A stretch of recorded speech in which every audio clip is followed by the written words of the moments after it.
Ser podcast. En este arranque de año, el nuevo desorden global pone en peligro la paz en la biblioteca de Don Asensio.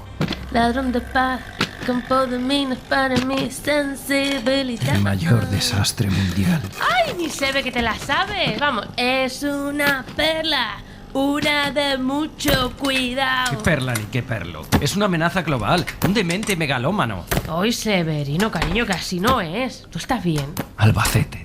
Se tenía que levantar mirando Albacete. ¿Quién? ¿Don Asensio? Ay, Teresuki, que no lo sabes. ¿Pero qué es lo que no sé? Yo si estoy aquí ordenando libros como me ha mandado Don Asensio y de repente ha venido este como un alma en pena. Es Donald Trump, que no tiene bastante con Venezuela y con Groenlandia, que ahora se ha fijado también en Albacete. Claro, el Nueva York de la Mancha. ¿Pero qué me dices? A ver, esto nos afecta también aquí en la biblioteca, ¿eh? Seamos prácticos. Qué desgracia, Dios mío. No somos nadie. A ver, no perdamos tiempo. Autores albaceteños. Los libros de Martínez Sarrión, los de Alicia Jiménez Bartlet y cualquier cosa que haya publicado José Luis Cuerda a la sección de literatura extranjera ya. Venga, no hay tiempo que perder. ¿Cómo?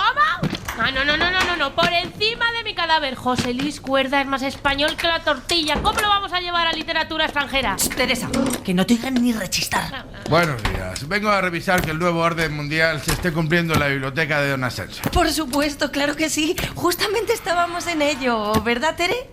Yo... Todo organizado, señor. Todos los escritores de Albacete son ya americanos. Make Albacete great again. Y a ver, tenemos garantizado acceso sin límite, gratuito y privilegiado a todos los libros. Faltaría más. Y un suministro de por vida de Miguelitos de la Roda, por supuesto. Por supuesto. Ay, qué desgracia. ¿Y este quién es? Un nostálgico del antiguo régimen, señor. Usted ni caso. Yo soy el Albacete legítimo. Severino, ¿qué vas a hacer tú de Albacete? No digas tonterías. Ah, pero un momento. ¿Este pelagatos controla Albacete? De Albacete nadie sabe más que mi sabe. Pues entonces que siga a cargo de la biblioteca. ¿Cómo? Pero si los leales somos nosotros. Ay, Brian, maga no paga traidores. Y no os arrastréis así, joder. ¡Qué vergüenza!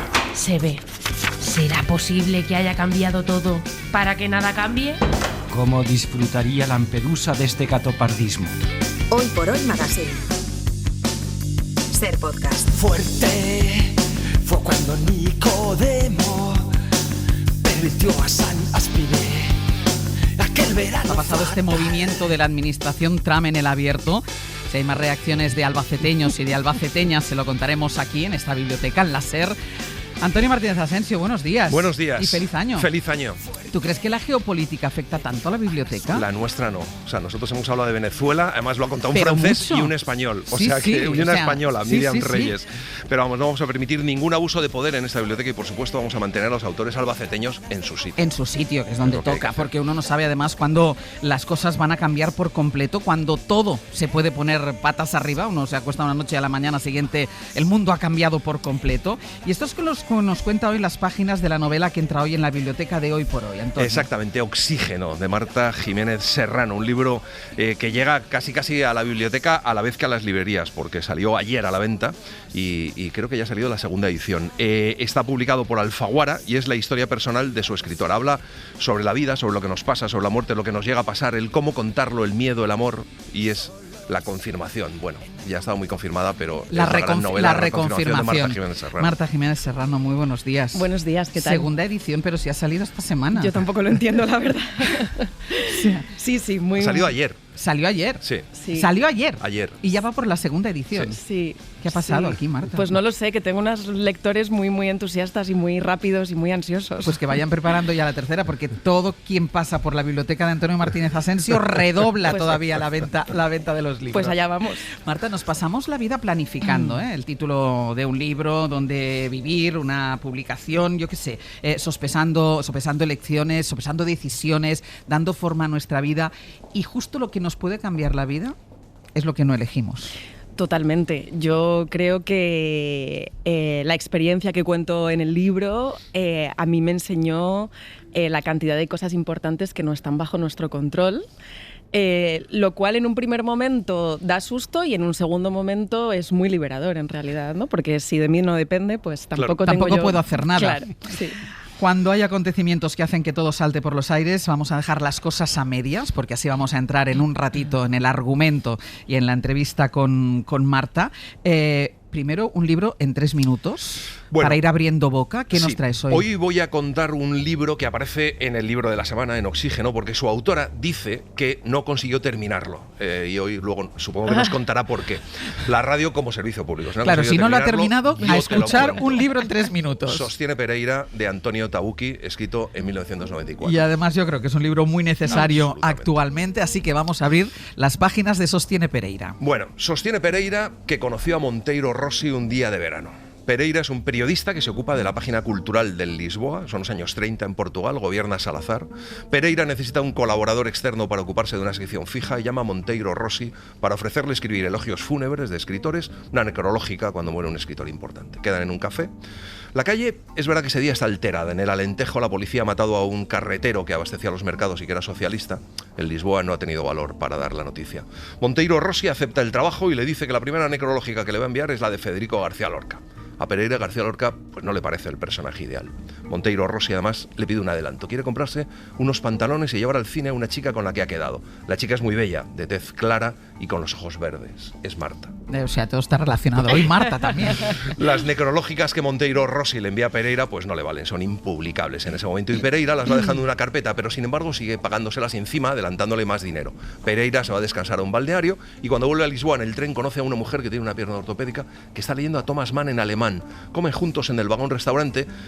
Pereira siempre come una omelette a las finas hierbas y ella le cuenta que es judía y que se va a Estados Unidos porque son tiempos difíciles para ellos, también en Portugal. Cuando Pereira llega a Lisboa le está esperando Monteiro Rossi, que le pide que aloje en su casa a un primo suyo que es un combatiente republicano que ha tenido que huir, y Pereira lo hace dejándole claro que a él no le interesa ni la causa republicana ni la causa monárquica, que él solo dirige la página cultural de un periódico de la tarde. Y aquí empieza Pereira a implicarse y entiendo que todo se complica. Sí, porque luego es Monteiro el que tiene que esconderse y Pereira le sigue ayudando, mandándole dinero a través de la bella Marta, que lucha en la clandestinidad. Pereira va a hablar con su buen amigo el padre Antonio y le cuenta que ha conocido a 2 personas y que esas 2 personas le han cambiado. Pero sigue haciendo su trabajo y de hecho se pone a traducir un cuento de Alphonse Daudet, un cuento que es del siglo XIX, pero sin embargo el director le regaña porque ese cuento cuenta la guerra contra los alemanes, y unos días después Monteiro Rossi va a casa de Pereira para esconderse, le pide que le acoja, que no tiene dónde ir, y Pereira acepta. Cuando están cenando llaman a la puerta. Sostiene Pereira que eran 3 hombres vestidos de paisano y que iban armados con pistolas. Golpean a Pereira, encuentran a Monteiro Rossi y de la paliza que le pegan, lo matan. Entonces a Pereira se le ocurre una locura. Habla con un amigo suyo para que se haga pasar por un pez gordo de la censura, para que dé el visto bueno a un artículo que le va a llegar. Y cuando Pereira regresa a su casa, se sienta ante la máquina de escribir y empieza un artículo que titula Asesinato de un periodista. Y para saber qué pasa cuando Pereira publica ese artículo, para ver cómo termina esta maravillosa novela sobre el compromiso, sobre la lucha contra las dictaduras, sobre la importancia del periodismo, se la van a tener que leer, igual que Marta. Sostiene Pereira, de Antonio Tabucchi, que está en Anagrama. Marta, ¿por qué dejaste sin terminar Sostiene Pereira? Joder, vengo a la serie y me ponéis deberes. Dejé sin terminar Sostiene Pereira. Era el libro que me estaba leyendo cuando ocurrió el incidente del monóxido que narro en esta novela y no lo pude retomar. Fue como que ahí se quedó, se truncó. ¿Y no lo has retomado nunca más? No, ya no me apetecía coger ese libro otra vez y se quedó a medias, sí. Ahora va a hablarnos de el incidente que ha llamado ella del monóxido en unos minutos. Vamos a empezar a leer a Marta Jiménez Serrano con el libro de la semana, Oxígeno, que está editado por Alfaguara. No será el único título que sumemos este viernes a la biblioteca. Queremos que nos donen, que nos recomienden libros, como siempre, llamando al 900-100-800, el libro que más le ha gustado, les ha marcado, entretenido, enseñado, aquellos que nos cuentan la realidad, lo que nos llevan a otros mundos. ¿Qué libro creen que debería estar en nuestra biblioteca? 900-100-800. Hoy por Hoy Magazine. Ser Podcast. Hay una mujer tirada en el suelo del cuarto de baño.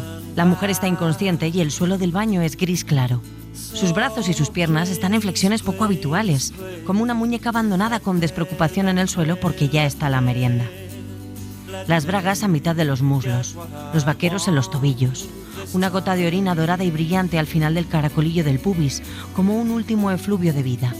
Pero hay otro, un reguero de sangre oscura que se extiende con parsimonia sobre el suelo gris claro.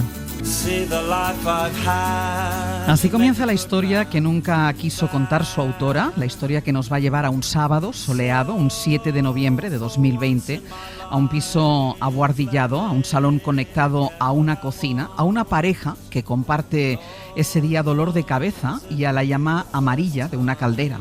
Hoy entra en la biblioteca de Hoy por Hoy Oxígeno, de Marta Jiménez Serrano. Antonio, ¿por qué eliges este libro?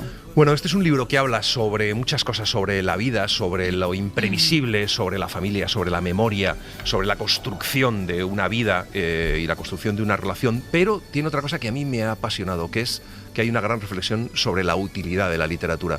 Me ha encantado la novela como artefacto literario. Pues por eso va a entrar hoy en nuestra biblioteca. Marta está aquí para contarlo, para explicarla. Marta, ¿qué es ese incidente del monóxido? Bueno, pues el 7 de noviembre de 2020, como tú decías, yo estaba con Juan, mi pareja, entonces en casa, y empezamos a encontrarnos muy mal y hubo un momento en que él salió a la calle a por ibuprofeno y Coca-Cola. Creo que esta salida fue muy importante en vuestras vidas, porque durante esta salida él respiró aire puro, yo seguía en casa y hubo un momento en que yo directamente me desplomé, tuve un síncope. Él llamó a la ambulancia y cuando llegaron rapidísima y eficazmente los servicios de emergencia del SUMA 112, pues nos enteramos de que lo que había habido era una mala carburación de la caldera y que estábamos intoxicados por monóxido de carbono. Y cuando llegó la ambulancia, pues yo estaba ya muy cerquita. O sea, en tu caso, al borde de la muerte. Sí. Ayer justo, precisamente, dábamos un dato, se hacía un poco de balance, porque esto sigue pasando cada año. 125 personas mueren en España por la mala combustión de calentadores de gas, de estufas, de chimeneas, y a esta cifra hay que sumarle hasta 10.000 intoxicados anuales. Tú, antes de ese 7 de noviembre de 2020, ¿eras consciente de estas cifras? ¿Eras consciente de que esto pasaba? Yo no sabía nada, yo no sabía lo que era el monóxido de carbono, ni siquiera. De hecho, yo recuerdo cuando estaba tirada en el rellano y el enfermero del SUMA me explicó lo que estaba pasando, yo en el momento entendí que era algo ajeno a mí, pero bueno, lo relacioné con el gas, ¿no? Todos tenemos en el imaginario esta cosa de el gas, dejarte el gas abierto, pero yo no sabía lo que era el monóxido de carbono, ¿no? Y esta, bueno, nos cuentas además toda la historia anterior, ¿no? Cómo estáis en ese intento de construir una casa, de construir una relación, de construir... Pero una de las cosas que veníamos de la COVID y es verdad que no tiene nada que ver, pero de alguna forma lo tiñe todo un poco, ¿no? ¿Cómo influye en esa historia el hecho de que viniéramos de la pandemia? Bueno, era 2020 y fue muy paradójico porque, claro, estábamos con el quédate en casa, claro. Y yo me quedé en casa y me pasó esto, ¿no? Entonces eso fue muy raro. Hay algo muy impresionante en estar a punto de morir en casa un sábado por la mañana, porque la casa es el lugar de... Casa es casa, claro. es seguridad. Claro, entonces esto fue duro, la verdad. Y luego, es verdad, yo sí recuerdo luego salir del hospital y que me diera igual el COVID, ¿no? O sea, como claro. Todo este discurso de los contagios y tal era como, bueno, a mí me acaba de pasar esto, ya no sé, yo creo que no digería yo la pandemia en ese momento. De hecho, hay una cosa cuando entra el Samuel Suma en tu casa para sacarte de ahí, no entran hasta que no tu pareja, entonces no te pone la mascarilla. Sí, lo primero que le dicen a Juan es, ¿tiene la mascarilla puesta? Y claro, fue una sensación de era como, evidentemente esto no es COVID y no sé qué está pasando, y yo recuerdo perfectamente estar con la mascarilla de oxígeno puesta y encima de la de oxígeno la de papel. ¿En serio? Sí, y yo recuerdo que se me deslizaba la mascarilla de papel hacia arriba y como que, o sea, era como mucha mascarilla encima de mi cabeza. Sí. Es un libro que no solo narra, y ahora lo iremos desgranando un poco, no solo narra lo que le pasó con el monóxido, sino que habla de la vida, de lo difícil que es encontrar una vivienda. ¿Tenías claro también, por ejemplo, o de conservar las amistades, que ahora también hablaremos de ello, del sentido de la amistad? ¿Tenías claro desde el principio que también querías incorporar en el libro lo que es intentar formar un proyecto de vida o dejar claro lo complicado que es formar un proyecto de vida? No, fueron temas que fueron saliendo a la hora de escribir el libro. Yo lo que tenía claro al principio era la estructura. El libro empieza conmigo cerrando los ojos, teniendo un síncope, y acaba conmigo abriéndolos. No hago ningún spoiler porque el spoiler del libro soy yo, o sea que no... Está viva. Pero... Y cuento todo lo que pasó en ese momento, ¿no? Entre un momento y el otro. Y a partir de ahí fueron llegando los temas, fueron llegando mis otras experiencias con la muerte. Entendí que había que contar la historia de la pareja, porque de cómo habían llegado a esa casa. los afectos, las otras experiencias con la muerte, todo el tema de la vivienda, o sea, fueron cosas que fueron saliendo de manera natural cuando yo iba escribiendo la historia del incidente, iba viendo como por todos los temas por los que esto estaba pasando, ¿no? Claro, y luego a mí me ha encantado también ver un poco que cada uno, cuando te pasa eso, reacciona en función de su personalidad, ¿no? Esa idea de que tu expareja era un desastre y que tú eras... y entonces, si no hubiéramos sido como somos o si no hubiéramos reaccionado como somos, de alguna forma, no hubieran salido las cosas igual. Y también, de alguna forma, cuando eso ocurre, salieron un poco lo mejor de cada personalidad, ¿no? Entonces hay una reflexión ahí también un poco sobre quiénes somos cada uno, ¿no? Totalmente. Yo creo que hay una pregunta en el libro que es ¿quién era yo antes de esto y quién soy ahora? Y esa pregunta hace espejo con la pareja, ¿no? Claro. ¿Quiénes éramos entonces? Porque claro, hay toda una retrospección. La historia del monóxido va hacia adelante y la de la pareja va hacia atrás. Y hay toda una retrospección a cómo nos conocimos y cómo llegamos a vivir en esa casa. Y claro, hay una pregunta que es ¿quiénes éramos, no? Yo, en el momento de la escritura, me pongo a recordar todo eso y digo, ¿pero quiénes eran estas personas a las que ya no reconozco, ¿no? Y creo que ha quedado reflejado también un poco involuntariamente cómo es el paso del tiempo en una pareja, ¿no?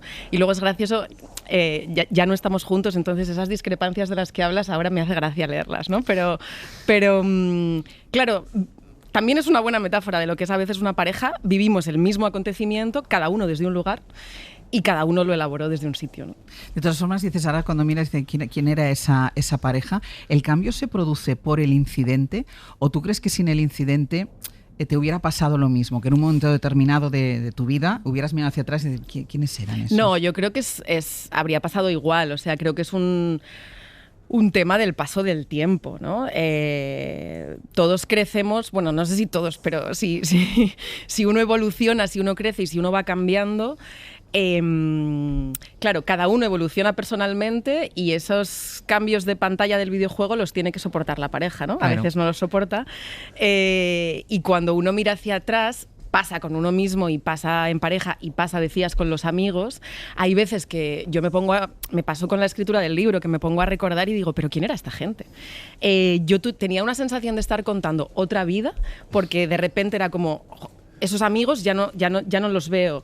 Esas cosas que me gustaban entonces ya no me gustan. Esos hábitos que teníamos ya no los tengo, ¿no? Entonces creo que esto es el paso del tiempo más que el accidente. Decía que el libro cuenta lo que es intentar poner en marcha un proyecto de vida y para eso es fundamental tener una vivienda, tener un techo, y eso lo cuenta muy bien Marta en este libro, hasta que encuentran esta boardilla que parece que puede ser, bueno, un sitio al menos donde establecerse durante un tiempo. Esta boardilla es alquilada, hay una casera y evidentemente una vez pasa el incidente piden responsabilidades a la casera. El papel de la casera es tremendo. Es tremendo. Mira, fue el personaje más difícil. Pero es así, tal cual tú lo cuentas. Es así como yo lo cuento.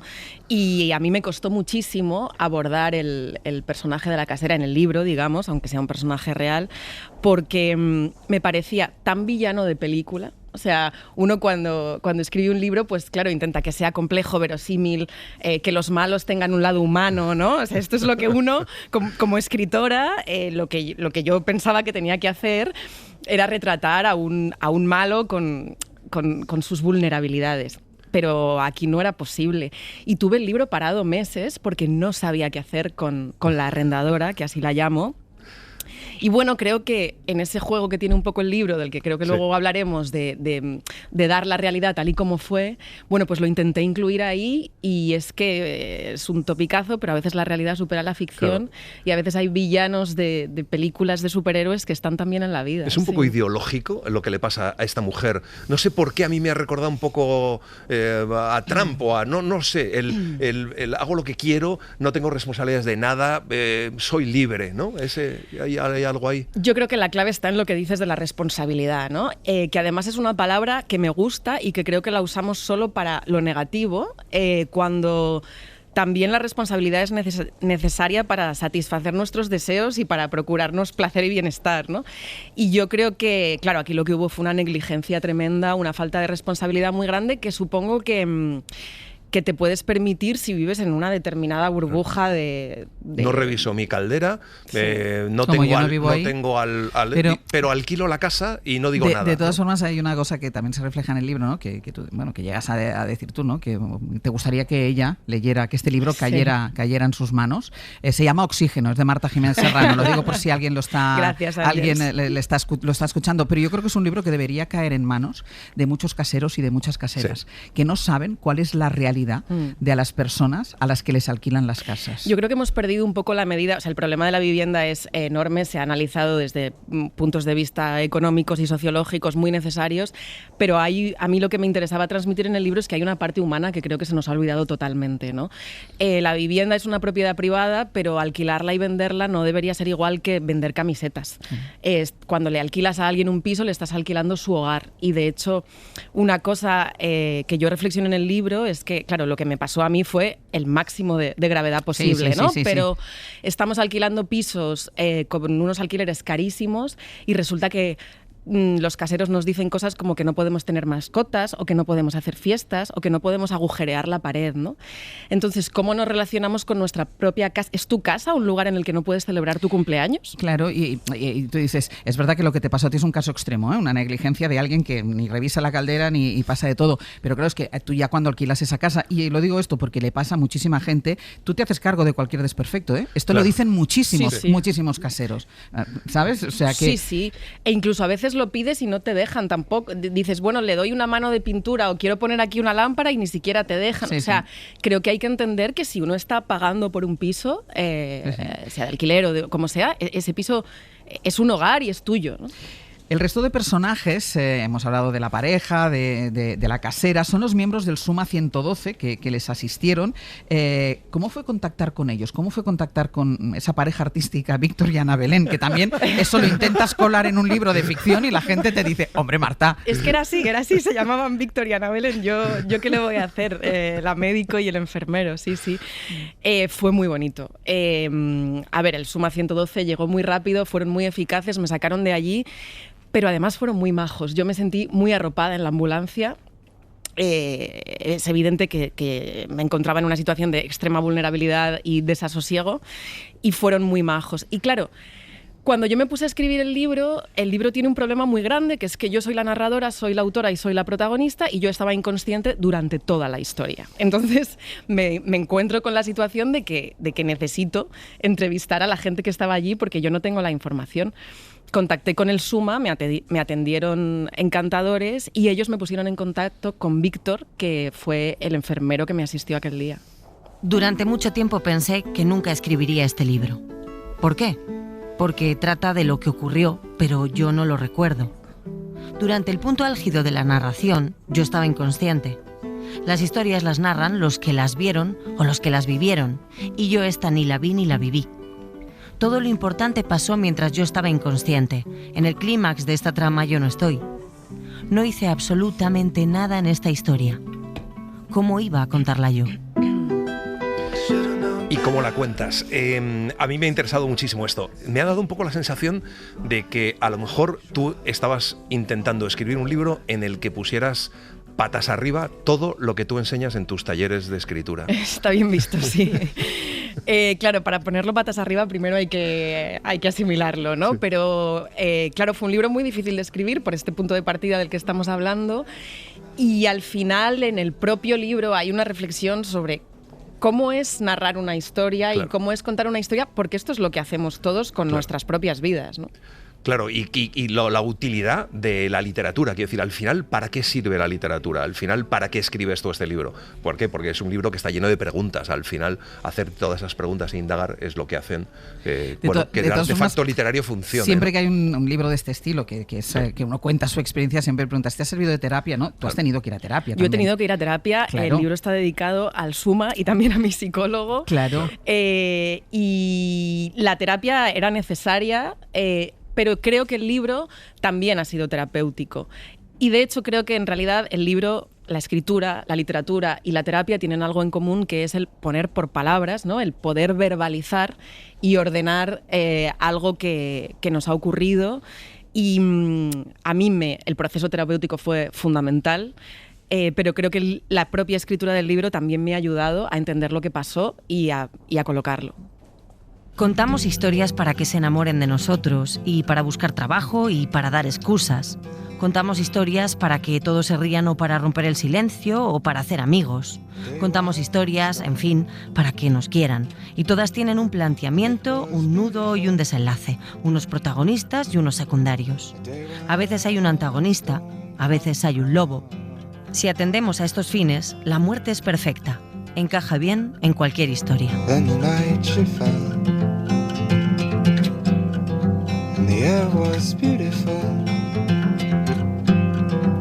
Night she fell all around.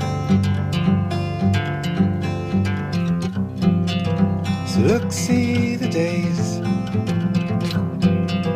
the endless colored ways. Go play the game that you love.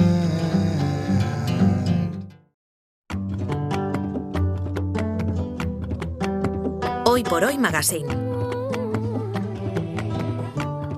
Ser podcast.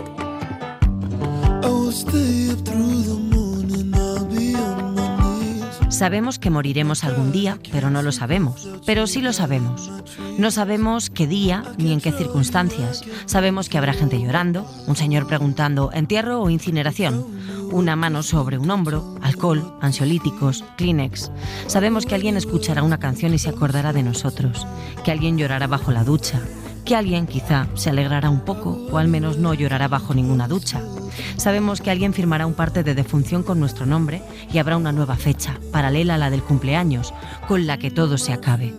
Desconoceremos seguramente esa fecha, a menos que la muerte sea premeditada o demasiado lenta.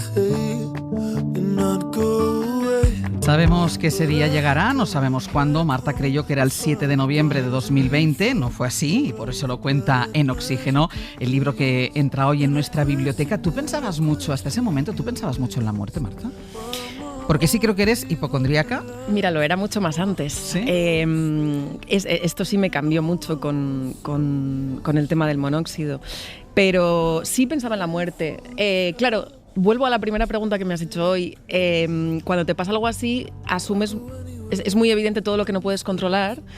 Y entonces ahora lo pienso menos. O sea, después del incidente, los miedos se multiplicaron y el pánico se disparó.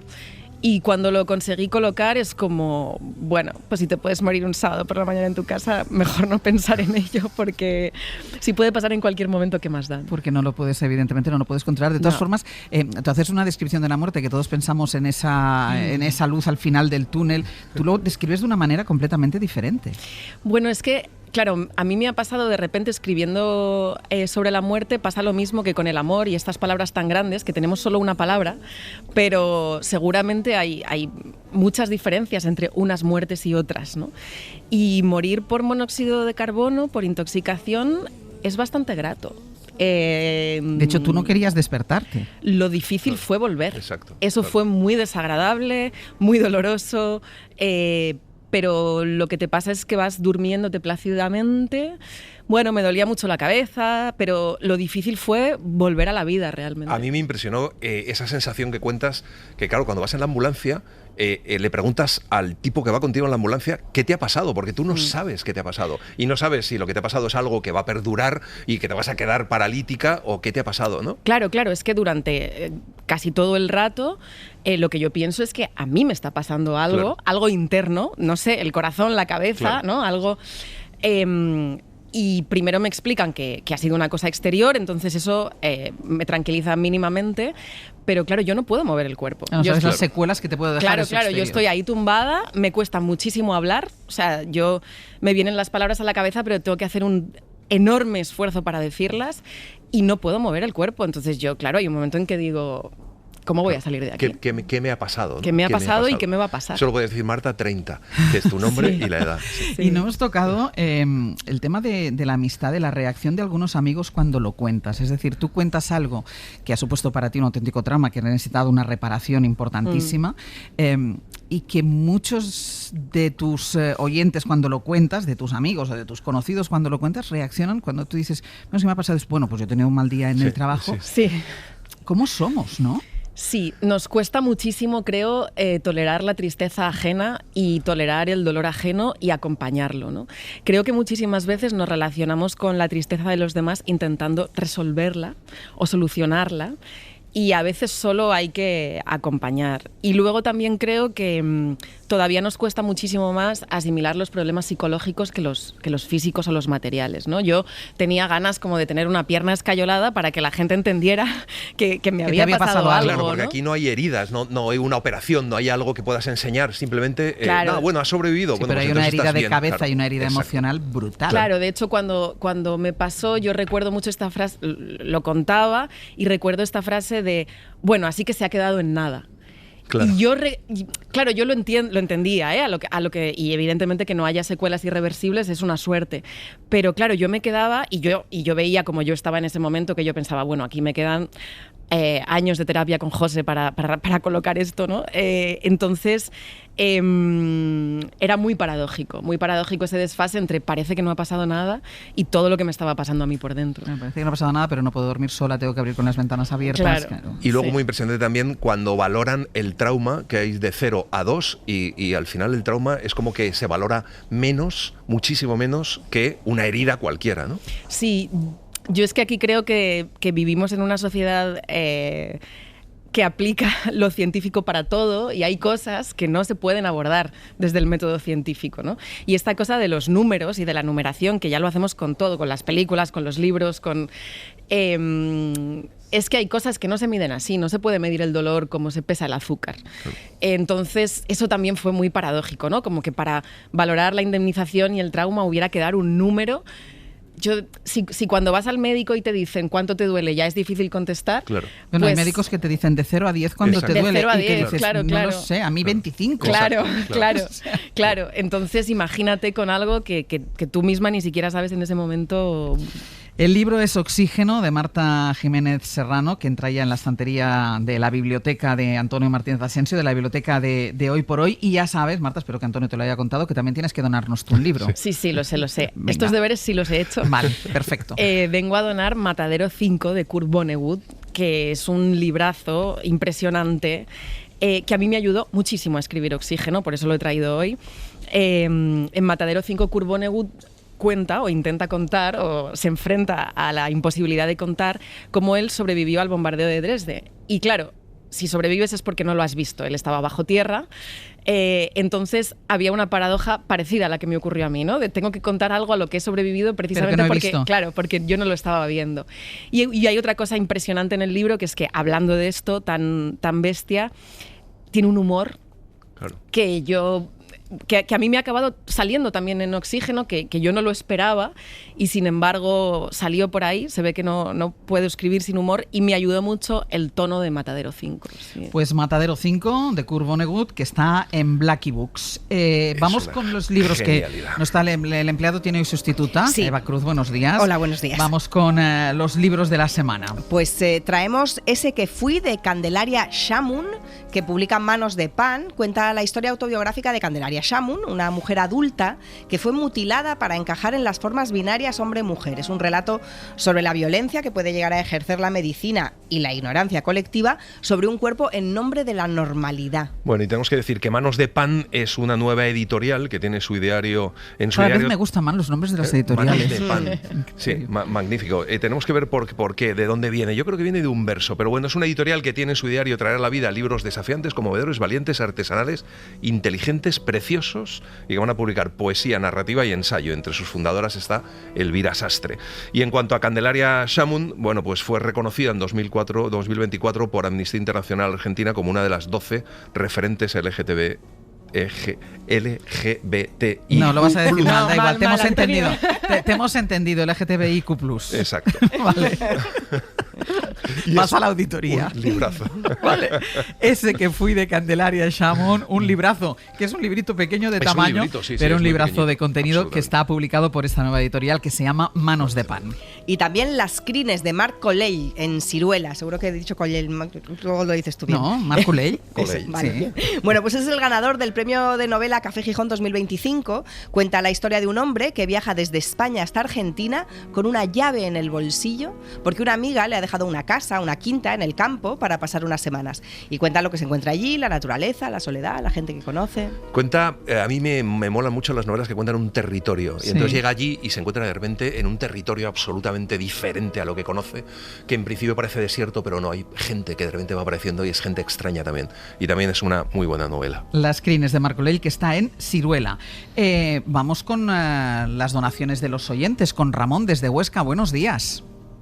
Buenos días. ¿Qué? Bueno, primero una matización. Llamo desde Graus, en Huesca, pero no estoy en Huesca capital. Pero es provincia de Huesca, no me he ido tan lejos, Ramón, no me he ido tan lejos. Provincia de Huesca, no. Cuéntanos, Ramón, ¿qué libro nos donas? Bueno, yo quería donar Primavera para una esquina rota de Mario Benedetti. Es una novela cortita que se sitúa en la dictadura de Uruguay de los años 60-70. Creo que se sitúa concretamente los hechos en el 73 y narra un poco las consecuencias que los totalitarismos tienen para la vida cotidiana de cualquier persona, ¿no? El protagonista es un señor que de pronto se ve encarcelado por la dictadura y cuya familia se tiene que ir al exilio a México y va desarrollando la trama de esa familia, Sí. De la cotidianidad de esa familia, del drama de esa familia, pero además hace a mí lo que más me sorprende de esa novela es que es una novela que está escrita con un sentido muy lírico. Claro, Benedetti era un poeta, ¿no? Sí, sí, sí. Y el componente lírico de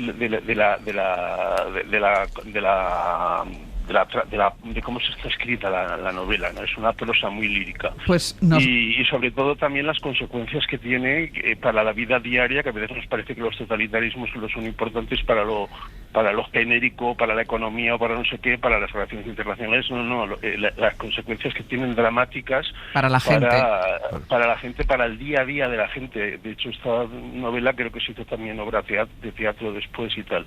A mí me parece una obra maestra por su contenido y sobre todo por la descripción diaria y sobre todo por lo que digo, porque tiene una prosa lírica deliciosa. Pues además muy indispensable en los tiempos que corren. Primavera para una esquina rota de Mario Benedetti. Primavera con una esquina rota. O sea, hemos dicho mal el nombre de la localidad desde donde llamaba Ramón y hemos dicho mal el nombre del libro. Primavera con una esquina rota. Lo edita Alfaguara. Suerte que estás tú aquí. Lo edita Alfaguara. Ana desde Cartagena, buenos días. Hola, buenos días. A ver si contigo no me equivoco. Llamas desde Cartagena, ¿no? Sí, correcto. Vale. Cuéntanos, ¿qué libro nos donas, Ana? Pues mira, quería donar La jaula de oro, de Shirin Ebadi. Esta es una iraní que fue la primera mujer juez en Irán en el año 74. Y es una novela autobiográfica y te ayuda a entender Irán. A mí Irán me parece un país hermosísimo, yo lo conozco por otras circunstancias y es un gran desconocido entre nosotros porque solamente conocemos lo que nos quiere decir según qué medios. Sí. Y claro, y yo creo que esto te ayuda muchísimo a entender, además a entender el país y a entender el pueblo. El pueblo es amable, es un pueblo culto, es un pueblo encantador. Y esta señora que está exiliada ahora y fue, aunque esto no sea relevante, pero bueno, fue premio Nobel de la Paz. Lo digo porque no es relevante por lo de lo que los premios Nobel parece que están un poco denostados, un poco devaluados. devaluados. Entonces, ella fue en 2003, le dieron el Premio Nobel de la Paz, pero bueno, la novela te cuenta la historia de una familia, ¿no? Es autobiográfica, pero está novelada, ¿no? La historia de una familia donde hay 3 hermanos, entre todos los hermanos que hay, que cada uno tiene unos ideales, y están encerrados en esos ideales, de ahí el título de La jaula de oro. Y te va contando además lo que ocurrió, bueno, pues desde el cuando estaba el Reza Pahlavi allí, exactamente, el Shah, luego el derrocamiento, las revoluciones a favor de Khomeini, en fin, todo lo que va ocurriendo. Ella estaba a favor de la revolución islámica, pensando que iba a ser bueno y que iba a mejorar la convivencia en Irán, y no fue así. De hecho, además, muchos derechos se eliminaron, algunos derechos que tenían ya con el Shah.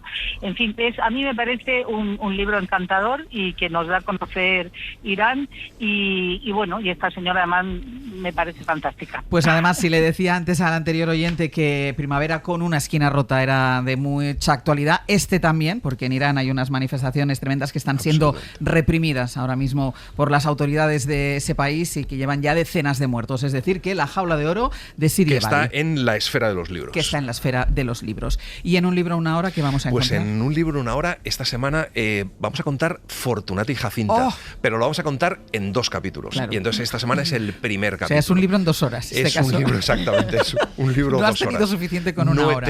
No. Bueno, hubiera podido hacerlo en 8 horas, o sea, porque es que Galdós lo cuenta todo, es tan maravilloso el universo de Galdós que es fantástico. Así que nada, Fortunata y Jacinta 1.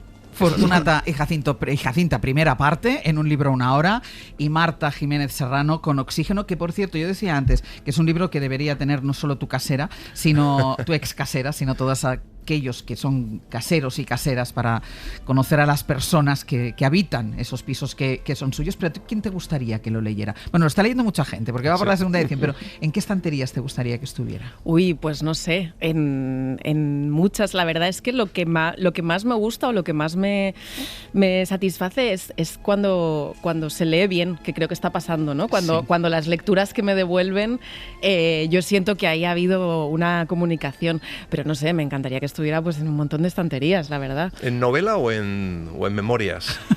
En novela, ¿no? Novela de no ficción lo llama mi editora, y yo estoy de acuerdo con ella. ¿Es más fácil escribir sobre uno que escribir sobre otros? ¿O sobre otras cosas? Yo creo que es igual de fácil o difícil, la verdad. Para escribir sobre uno mismo, yo creo que hay que vencer el pudor y la vanidad, que van un poco de la mano, y hay que despojarse de eso, pero a mí al final es coger un material, pero luego la estructura, los personajes, la tensión narrativa, para mí no ha sido muy diferente de escribir una novela de ficción. Se llama Oxígeno y es de Marta Jiménez Serrano. Marta, muchísimas gracias. Gracias a vosotros, un placer. Gracias, Marta. Hasta la semana que viene. Venga.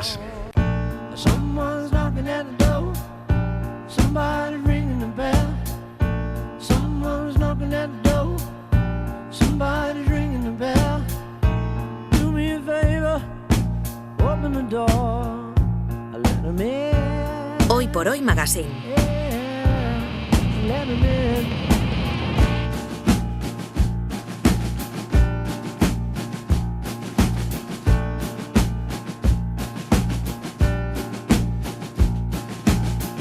Ser Podcast. Aquí está todo el mundo en su sitio, porque hay cosas que no cambian en 2026. Esperemos que no cambien nunca, al menos mientras yo esté aquí al frente de este programa. Y una de ellas es que se siente en este estudio Fernando Neira. ¿Qué tal? Muy buenos días. Uy, menuda bienvenida, muy buenos días. Vamos. Todas las veces que quieras. Bueno, yo tampoco sé hasta cuándo voy a estar aquí, pero bueno, aquí estaremos. Dirijo este programa. Muy bien. Ahí estás, muy bien, Marcos. Ahí estás, muy bien. La que mando soy yo. Y a su lado Iñaki Pascualena, que ya te había visto. Hola, Iñaki. Hola, ¿qué tal? Buenos días. Algo que tampoco cambia es que Neira nos intente colar música de otro tiempo como novedad o como disco de la semana. Vale, o sea, primero el piropo y luego la pullita. Claro, no todo puede ser bueno. No todo puede ser bueno. A ver, novedad no es. De hecho, es del año 76. Imagínate. Es una maravilla. No había nacido ni Iñaki. Bueno, me quedaba un rato. Le faltaban unas cuantas temporadas para nacer. Disco At the Speed of Sound, que va a cumplir 50 años, pero ¿por qué está de novedad, aunque penséis que no está? Maravilla por 2 motivos. Es una de las 32 canciones que aparecen en el doble CD antológico, que se titula simplemente Wings. Primera antología en 40 años de la banda que fundó Paul McCartney después de los Beatles, y además las canciones las ha elegido él personalmente y coincide con un libro de libros Cúpula, un tomo de 500 y pico páginas que yo me he devorado estas vacaciones, A Band on the Run, la historia oral con el análisis de lo que fueron aquellos discos y aquellos años.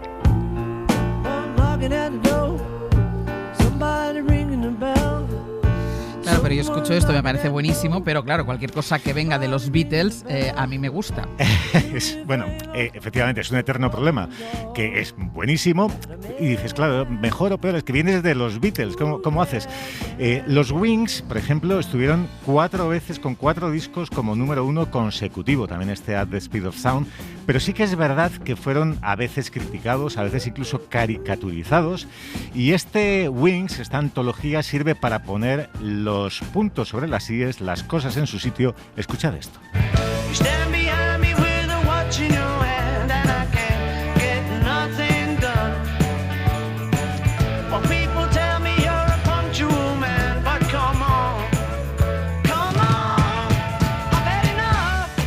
A ver, ya sé que son los Wings y que no son los Beatles, pero a mí me sigue gustando muchísimo. Es que es buenísimo. Claro, es les criticaban por lo que les criticaban, pero era por muchas cosas, y porque la envidia es muy mala. Sí, exacto. y eso pasa mucho, y pasa no solamente en España, aunque aquí pasa todavía más. Pero bueno, la sensación de que no se ha hecho justicia a mí me llega con canciones como esta de Harinat. Ya he tenido bastante, de un disco del año 78 que se llamaba London Town, álbum que mostraba a los 3 Wings insustituibles, es decir, a Paul, a Linda McCartney y a Denny Laine, frente al London Bridge, una foto en blanco y negro, muy melancólica, muy de niebla, aunque el disco se grabó casi todo en un yate frente a las Islas Vírgenes, en el Caribe, que no está mal. Y de ese mismo álbum, semi-olvidado, esta otra joya que también se desempolva en el antológico Wings. So I started to pray, though I ain't no praying man, for the Lord to come and help me, knowing He understands. Deliver your children to the good life. De esta Angels a lo mejor no te acordabas tanto porque no es de las conocidas. Además, Deliver Your Children tiene la peculiaridad de que ni siquiera la compuso Paul McCartney, es de Denny Laine, el ex de los Moody Blues, gran hombre de confianza en los años 70 de Maca. De hecho, este aire como medio andaluz, llamémoslo así, de la canción, guitarrita. Por eso proviene de que Denny vivió una temporada en España y se impregnó a su manera del sonido del flamenco.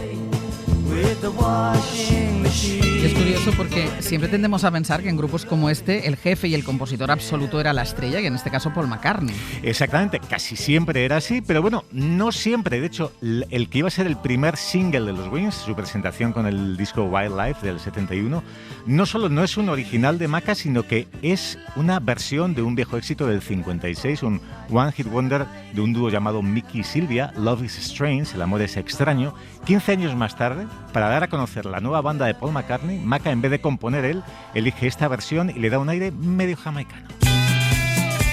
Baby, love is strange. Many, many people take it for a game. My sweet baby. Yo he de decir que no los había escuchado mucho. O sea, tenía los casi Wings. casi nada. Por no decir casi nada. Me llama la atención porque, o sea, evidentemente suenan de maravilla, pero creo que a lo mejor puede ser un poco por esas malas lenguas. Claro, ¿no? porque hay mucha literatura, hay mucha literatura. O sea, yo tenía, evidentemente, los Beatles en el Olimpo y como que lo que vino después de cada uno, una cosa como menor, sí, ¿no? Claro, la verdad es que las críticas fueron despiadadas, sobre todo en los primeros álbumes, entre otras cosas porque al principio Paul McCartney apareció como el malo de la película, el que había sido el culpable de la disolución de los Beatles, cosa que no era cierta, y además se jugaba con la cosa esta tan machirula de decir, claro, es que ha colado a Linda McCartney, a su chica, igual que también John Lennon había colado a su chica. Pero bueno, hablando de inspiraciones como Linda McCartney, imaginaos esta joyita que también aparece en la era Wings, en este doble antológico. Ella es mi chica, She's My Baby. She's my baby, she comes out at night, she's taking me by surprise. She's my baby, like gravy down to the last drop. I keep mopping her up, yeah, yeah, yeah. She's my baby. Pues qué te voy a decir, Neira. Pues que si te cantan She's My Baby, pues tú te quedas en la gloria. Donde tú quieras. Imagino que Linda McCartney diría lo mismo. Como todas las canciones de amor, hubo quien la consideró un poquito ñoña, sentimental y demás, pero esta, de las muchas que le hizo a Linda, es muy importante porque Paul escribió una adaptación para cuarteto de cuerda de esta misma canción y es la que eligió para que sonase en 1998 en el funeral de Linda McCartney.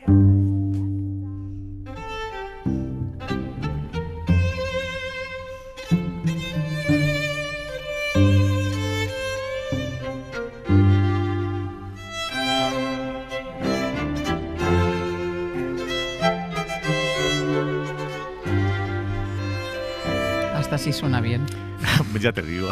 Por favor. Bueno, hemos aprendido muchas cosas nuevas. Habrá quien incluso les haya conocido hoy, casi lo que le ha pasado a Iñaki, sobre no me mires. los Wings y McCartney en los años 70, aprovechando esta antología y libro de A Band on the Run, la historia oral editado por Cúpula, y además toda esta antológica que ha salido. ¿Tienes novedad de la semana tú, Iñaki? La tengo, ya la has escuchado, porque la hemos escuchado a las Esta 7 mañana, menos 20 de la, sí, 7 menos 20 de la No, mañana. 7 menos 20. 7 menos 6 menos 20, cuando has empezado el programa. No, 7 menos 20. Es una propuesta en firme. Ya lo empiezas pronto, te iba a decir. No, olvidadlo. Bueno, pues eso, lo hemos escuchado en el mapa de sonidos con Nacho Palomo. Es la novedad de la semana y por ahora del 2026, llevamos pocos días, pero es una novedad con mayúsculas porque ha vuelto Bruno Mars en solitario. Desde 2016, 10 años llevaba sin sacar un álbum en solitario. 24K Magic era el último, no sacaba nada desde entonces, sí que colaboraciones y demás. Y el nuevo disco se llamará The Romantic, El Romántico, y su primer adelanto, que ya lo podemos escuchar desde hoy, suena así.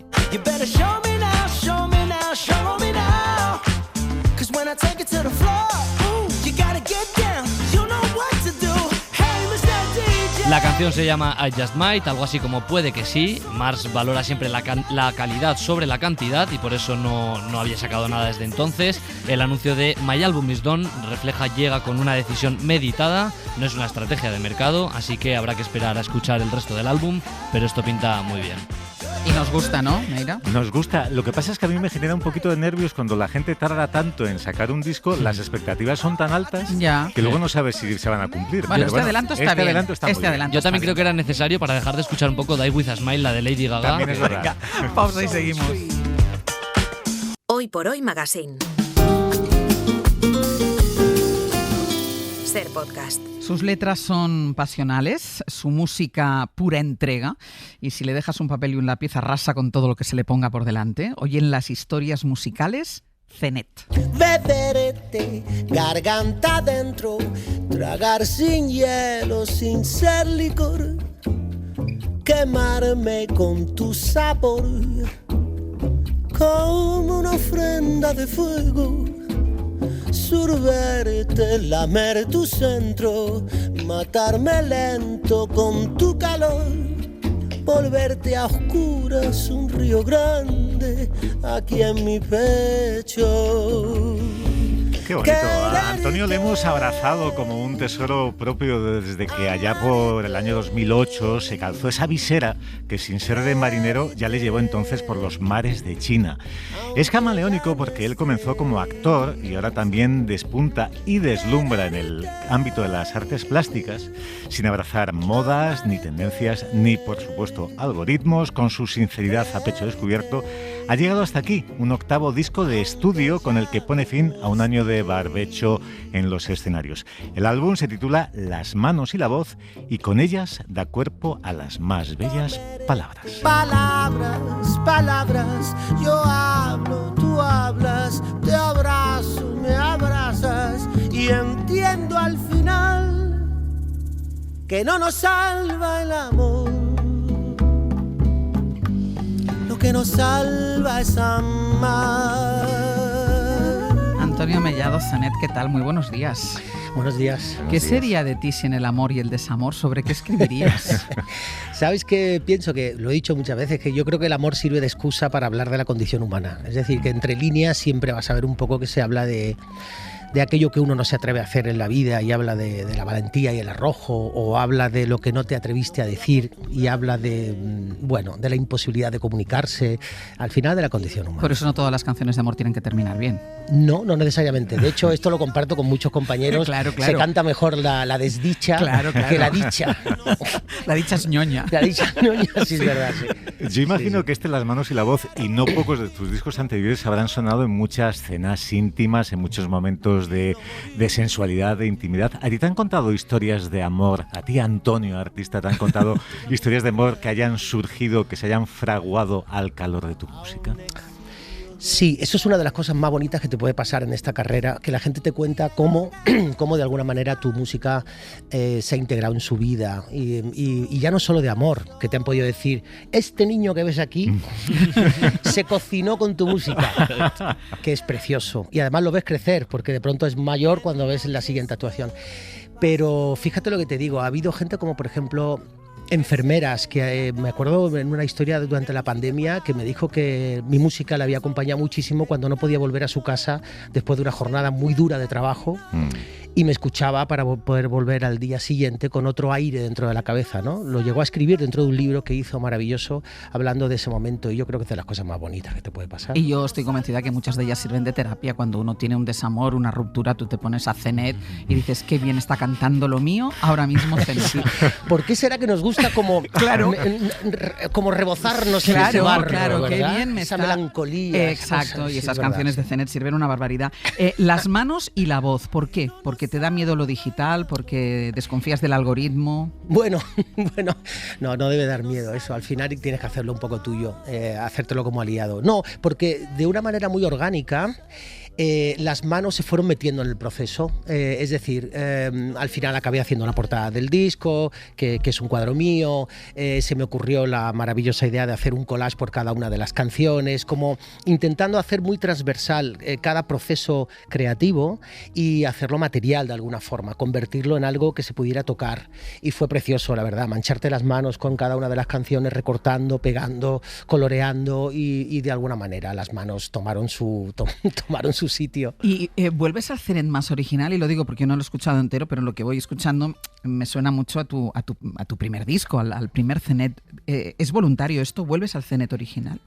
Puede ser, no lo había pensado, la verdad. Sí que es verdad que quería hacer un disco muy orgánico, un disco muy cercano y muy de guitarra y voz, un disco muy de canción pura, sin buscarle demasiado arreglo, sin demasiado avalorio, sin demasiado vestimenta. Y sí que es verdad que he ido un poco a la sencillez y a la pureza del sonido, ¿no? Es como cuando empezaste. Puede ser, sí. ¿Crees que es importante? Comentabas lo de las manos, todo lo artesanal, el diseño del disco, los collages que has hecho para las canciones. ¿Crees que es importante que tenga una coherencia lo artesanal en lo visual del disco, pero también en lo musical? Es decir, que todo sea como un conjunto para el espectador. Eso va por gustos, yo personalmente lo necesito, a mí me gusta tocar las cosas, quiero decirte, y sobre todo que esa coherencia interna al final se descubre que hay distintos lenguajes artísticos que pueden expresar la misma cosa, va mucho con mi personalidad, es decir, en ese sentido yo toco distintas artes, ¿no? Es verdad que cualquier otro músico a lo mejor ni se plantea lo de mancharse las manos con algo de tinta, pero a mí me parece muy bonito hacer que el proceso sea transversal, ¿no? Y yo creo, fíjate, que en un mundo como en el de hoy, cada día se aprecia más el hecho de que sea cada día más artesanal y que te acerques más a tierra, ¿no? A tocar las cosas con las manos, ¿no? Pero en un disco con tanto calor y tanta humanidad como este, sí que hay una ausencia muy importante, que es la de tu amado, nuestro amado José Taboada, que ha sido tu aliado de toda la vida y que nos abandonó hace un par de años, muy pronto.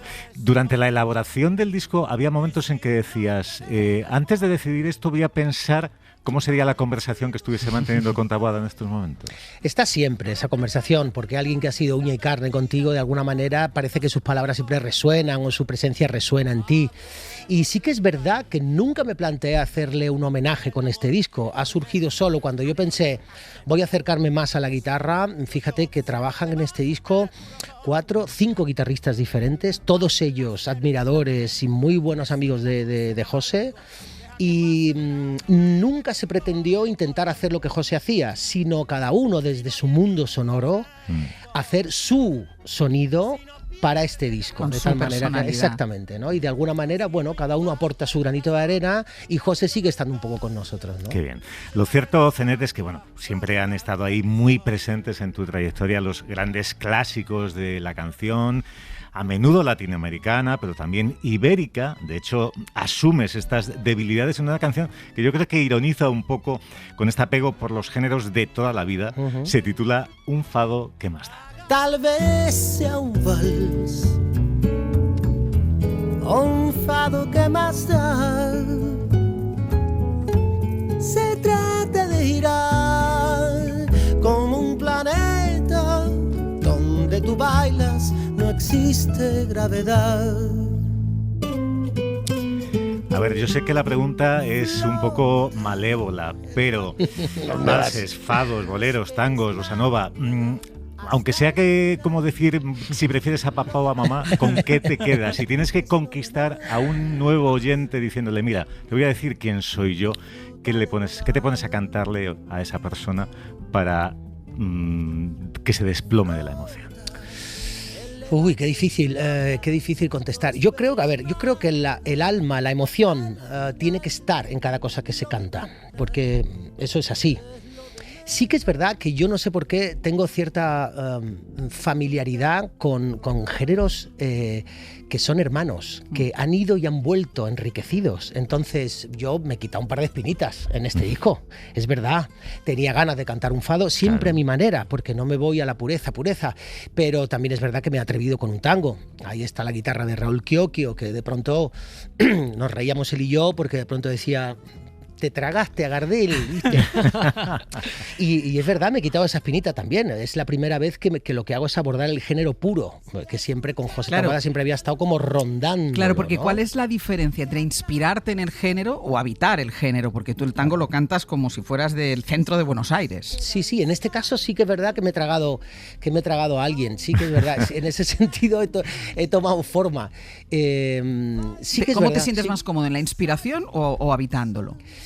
Fíjate, en este caso me he atrevido, pero evidentemente no lo repetiría muchas veces. Es una experiencia, es como una experiencia muy actoral, si quieres decirlo así, es muy actoral. Es tomar la forma en ese sentido, hacer un tango de esa manera, y no creo que lo repita muchas veces, se da en este caso, pero mi cabeza está ya en otro disco y en otra historia. Es decir, es como habitarlo, como tú has dicho, pero después te vas a casa, has dejado el personaje... Sales de ahí.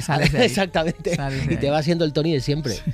Hemos mencionado en un par de ocasiones ya en la conversación el ejemplo de aquel Los mares de China, que fue tu punto de partida y además yo creo que una sorpresa colosal, un disco en el que creías tú más que todos los demás y que terminó siendo importantísimo. Ahora que ya han pasado casi 20 años, ¿cómo explicas primero todo lo que pasó en torno a tu debut?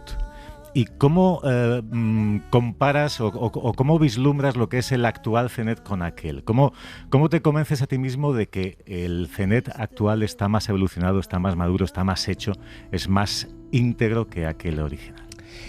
Bueno, ahora que has dicho 20 años, de pronto se me ha puesto los vellos de punta, pero lo primero que me viene a la cabeza, lo primero que me viene a la cabeza es que nadie pensaba, o sea, muchas de las compañías a las que pegamos a su puerta decían que no era nada comercial, como si lo comercial fuera necesariamente lo bueno. Después, poco tiempo después, mucha gente, como gente joven, empezó a dejarse inspirar por los géneros de toda la vida y tenían a grandes artistas del jazz, del feeling, del bolero o de cualquiera de esos géneros como referencia, igual que lo hacía yo, para hacer su música, de tal manera que fue una tendencia que todo el mundo compartió un tiempo después.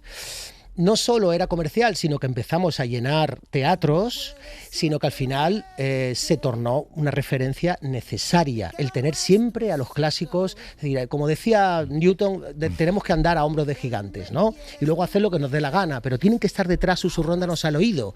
Y se ve como mucha gente interesante de hoy en día, como puede ser Rosalía u otros, se dejan inspirar por estos clásicos y siguen estando ahí, sigue resonando entre su cabeza. Y al paso del tiempo, pues nada, ¿qué quieres que te diga? Pues uno va cumpliendo edad, no puedo correr todo lo que corría antes, pero no hace falta. Y de hecho, antes tú y yo en los pasillos estábamos hablando de que hacer este disco con tiempo y de manera tan artesanal, que me he tomado un año para poder hacerlo tranquilamente, por las mañanas, yendo al estudio sin prisa, sin pensar que hay que terminar la semana que viene, ha sido realmente una maravilla. Y aunque no hagas tanto ejercicio, sales a andar con tu Beagle y ahí los dos mano a mano. Sí que es verdad. Es eso que me quito. Comentabas que para, por ejemplo, cantar un tango, ponerte en la piel casi de Gardel, haces un ejercicio casi actoral, pero sabemos que también tienes tu faceta como actor, aunque la tienes un poquito apartada. Un poquito abandonada. La tienes abandonada por decisión propia, porque con esto de ahora ponerte en pieles de cantantes de tango, cantantes de bossa nova, ya, ¿con eso te vale suficiente o pretendes retomarla? Sí, de alguna manera parece como que el cosmos escucha tu cabeza cuando estás muy concentrado en algo y está absorbiendo completamente algo de ti, parece como que hay otras partes que resuenan menos.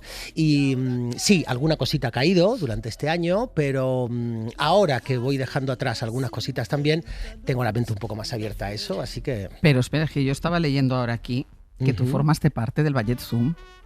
¿Os acordáis del Ballet Zoom? Vamos, sí me acuerdo. Es que ahora cuando llegue a casa voy a empezar a buscar vídeos para buscarte. O sea, es que lo estaba Madre leyendo mía. aquí, digo, ¿en serio? En serio. Sí. Charlie Hussey, Bob Nico. Claro. Sí, yo era de los niños, de los chavales Tú eras que menor ellos... de edad. Sí, bueno, ellos tenían una academia Sí, en Málaga. Joshua Aresu, exacto. Y ellos captaban a chavales jóvenes que hacían el ballet infantil de la tele y luego llevaban a estos jóvenes a Madrid. En Madrid tenían la Academia del Ratón, ahí en Arturo Soria, donde los jóvenes que iban creciendo iban formando parte del ballet.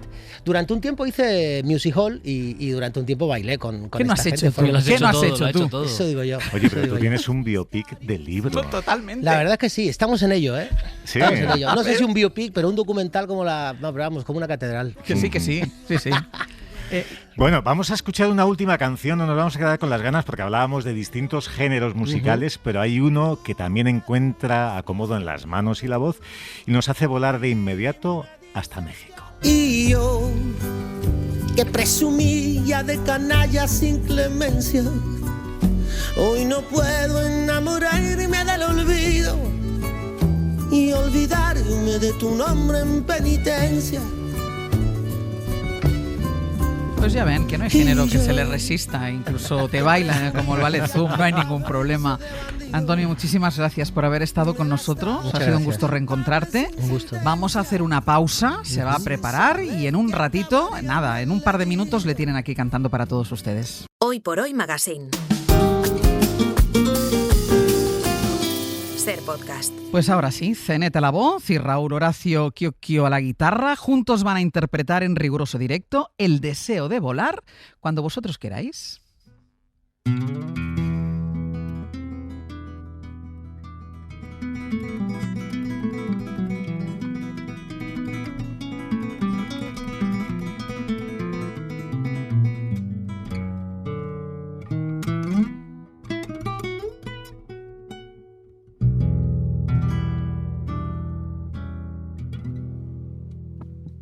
Se lanza confiando en el instinto, que torpe le parece ser amable.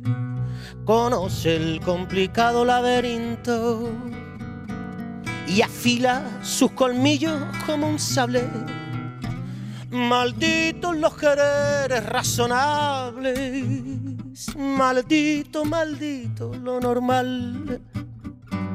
Que ruja por la boca su animal, solo explica el amor lo inexplicable. No me puedo conformar con alguien que se conforme. Solo algo tan distinto es capaz de enamorar. La buena suele fallar. Prefiero la complicada, porque ella sabe poner alas al deseo de volar. Oh.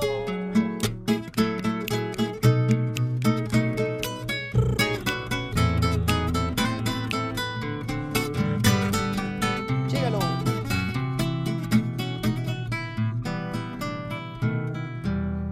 Arráncale a las nubes el precinto. Vamos a hacer posible lo improbable. Atrévete a encontrar algo bonito, que no nos hagan cuentas los contables. Ya sabes que besar no es tan distinto a andar en equilibrio sobre un cable. Escucha las palabras que te pinto. De tu vuelo yo soy el responsable. No me puedo conformar con alguien que se conforme. Solo algo tan distinto es capaz de enamorar. La buena suele fallar. Prefiero la complicada, porque ella sabe poner alas al deseo de volar. Ella sabe poner alas al deseo de volar. Volar, lo que se dice volar. No vuelo, lo que se dice volar. Chapatapatapatambarambado, chapataparabarambada, chavataparabarabarambaro, chavataparabarabar. Ella sabe poner alas al deseo de volar. Ella sabe poner alas al deseo de volar. Ella sabe poner alas al deseo de volar. Ella sabe poner alas al deseo de volar.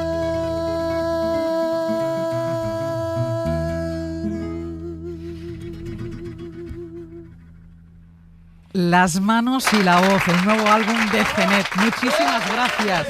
Estará muy pronto en la carretera, el 25 de enero en Zaragoza, el 28 en el Circo Price de Madrid, el 7 de febrero en Vigo y muchas fechas más en Sevilla, en Valencia, Bilbao, Barcelona o Málaga, que pueden consultar en su web en zenetoficial.com. Hasta la próxima. Un beso.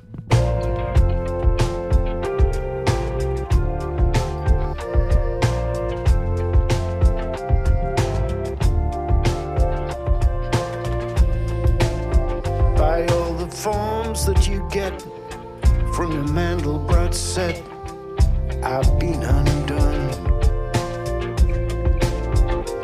By the recursive slaves in the home of the brave, I've been undone. Though I want to observe, it keeps touching a nerve. Pues seguimos, después de Zenet, seguimos con más música y ahora el que suena es Peter Gabriel. Peter Gabriel, es correcto, porque es novedad. Ya sabes que yo te traigo las novedades normalmente en el primer tramo, pero hoy es verdad que traemos novedades en general. Es uno de los artistas que prepara un nuevo álbum para este 2026. Hemos hablado de Bruno Mars, pero también Morrissey, Madonna, Lana del Rey o Gorillaz, entre otros, publicarán nuevos trabajos este año y hoy pues queremos empezar con buenos propósitos este 2026, destacando contigo algunos de los discos que esperamos con más ganas. Y empezamos destacando este de Peter Gabriel. Efectivamente, porque acaba de publicar este temazo que estamos escuchando como adelanto de su nuevo disco, O.I., que será el hermano mellizo de I.O., que es su álbum de 2023, no el último, pero sí el de 2023. Y como ya hizo con ese predecesor, el líder de Genesis, Gabriel, publicará cada canción con una versión Dark Side, una versión como oscura, digamos, y otra Bright Side, más luminosa, coincidiendo cada una con la luna llena y la luna nueva de cada mes. Un método curioso de sacar las canciones para completar el álbum al final de cada año.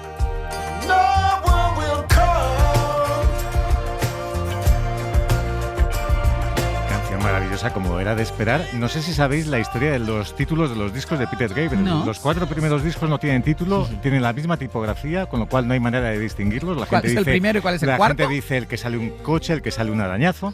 Y los siguientes solamente tienen 2 letras. Se llaman Show, Up, As, I-O y O-I.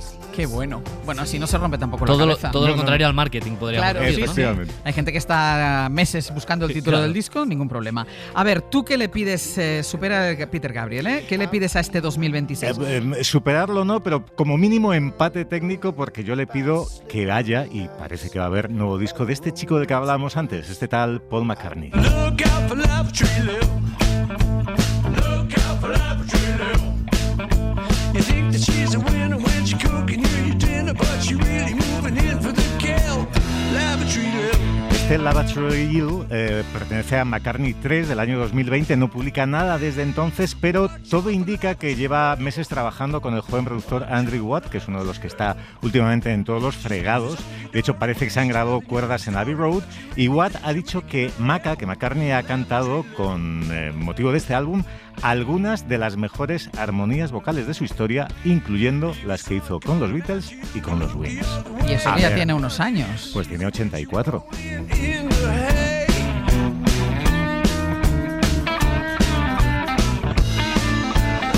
A las que seguro que les gusta mucho lo que saque Paul McCartney van a ser a Ginebras, porque ellas son muy fans. A mí me gustan mucho ellas. Están muy, ya sabéis que su música siempre se inspira mucho en los Beatles, son muy fans, así que seguro que están pendientes, pero claro, también tendremos que estar pendientes de lo que van a sacar ellas. Cuando volvía de grabar me di cuenta, descansando, que encuentro inspiración en los sitios más extraños.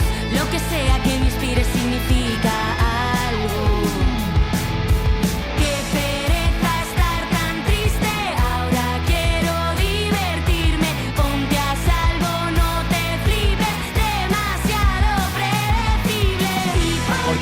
Este 2026 también nos trae lo nuevo de Ginebra, un nuevo álbum de la mano de Víctor Cabezuelo y Manuel Cabezalí, que son los nombres detrás de proyectos como Rufus T. Firefly, que ha estado aquí, o El Mono de Dos Cabezas, que lo integran ambos. Ginebra reforzará un poco esa etapa de madurez que ya demostraron en su último álbum, en Quién es Billy Max, y bueno, aún faltan detalles oficiales. Sabemos que es prontito el estreno del álbum, no lo podemos decir todavía, pero ya podemos escuchar este primer single, Mi Diario, una mirada personal con su clásico sonido rockero desmelenado y sin complejos. Porque nada ha cambiado y yo lo veo tan diferente. A ver, tu turno, Neira. Yo subo la apuesta, yo espero con impaciencia lo que va a ser el nuevo disco, el primer disco de 2011 de Stevie Nicks, título probable del álbum, grabación fantasma, Ghost Record.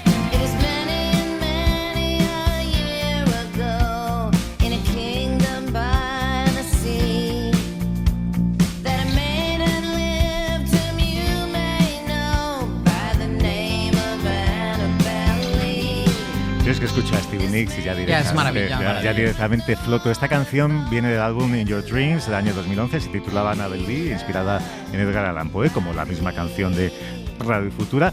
En aquel momento la produjo Dave Stewart, el de Eurythmics, y ahora ha anunciado que está escribiendo canciones marcadamente autobiográficas sobre vivencias auténticas y sin tapujos, y además una canción dedicada a su gran amigo del alma, Prince, fallecido en 2016.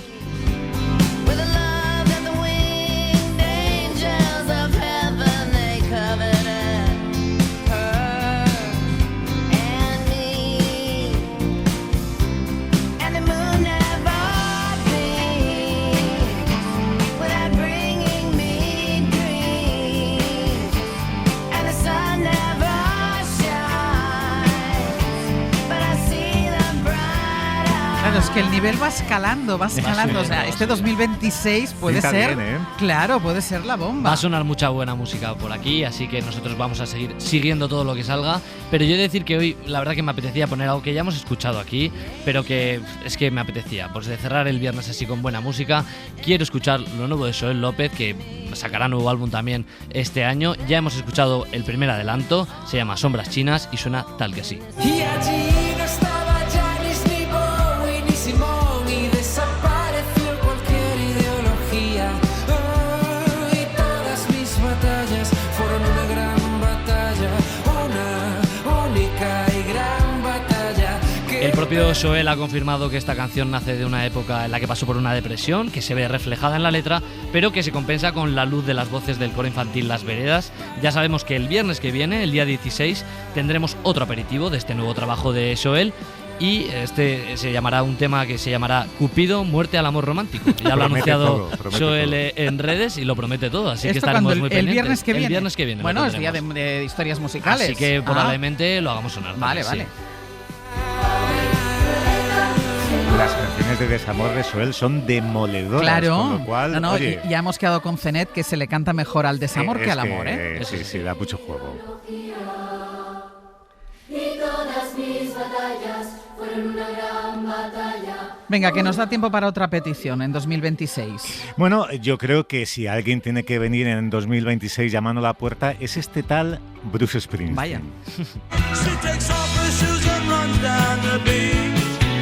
Oh, she's as soft as the night. You fall and she calls within your reach. Lo que escuchamos no es lo que viene en el 2026, es un descarte del año 75 del disco Born to Run. Ha sacado tantas cosas de catálogo este año que esta canción ha pasado desapercibida y a mí me parece una salvajada. Lonely Night in the Park. Pero ¿qué va a pasar en el 2026? Nuevo disco en solitario, inspirado en su educación católica, por lo que él ha contado, y la segunda parte de su disco de versiones soul, Only the Strong Survive. La primera fue en el 2022, sonaba maravillosamente, así que pinta bien. Y si luego saca del cajón alguna cosita de estas el que vaya sacando del cajón, que a nosotros nos gusta mucho. Pues oye, pues tampoco pasa nada. Saturday night the streets seem so bored, rich and ravaged, with no secrets to reveal. Oh, watch yourself now.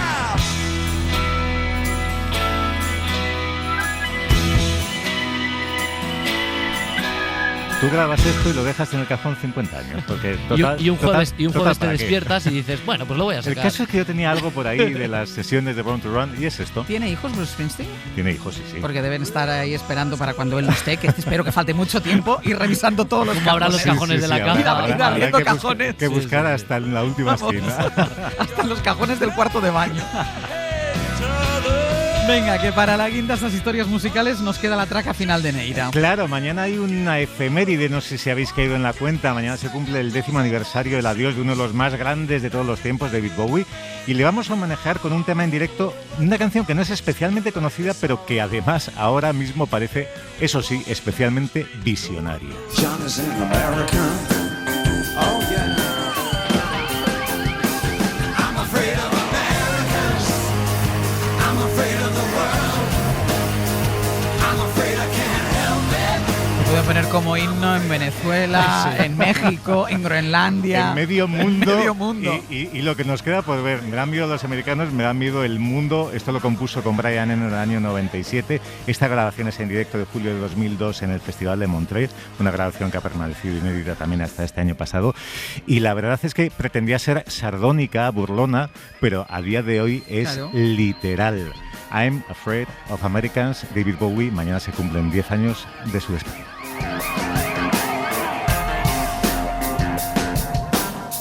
Pues la semana que viene más, Neira. Hasta la semana que viene. Pues por aquí estaremos. Pues venga, Ira, a ti te veo luego. Venga, hasta luego. Hasta luego, Iñaki. Hoy por hoy Magazine.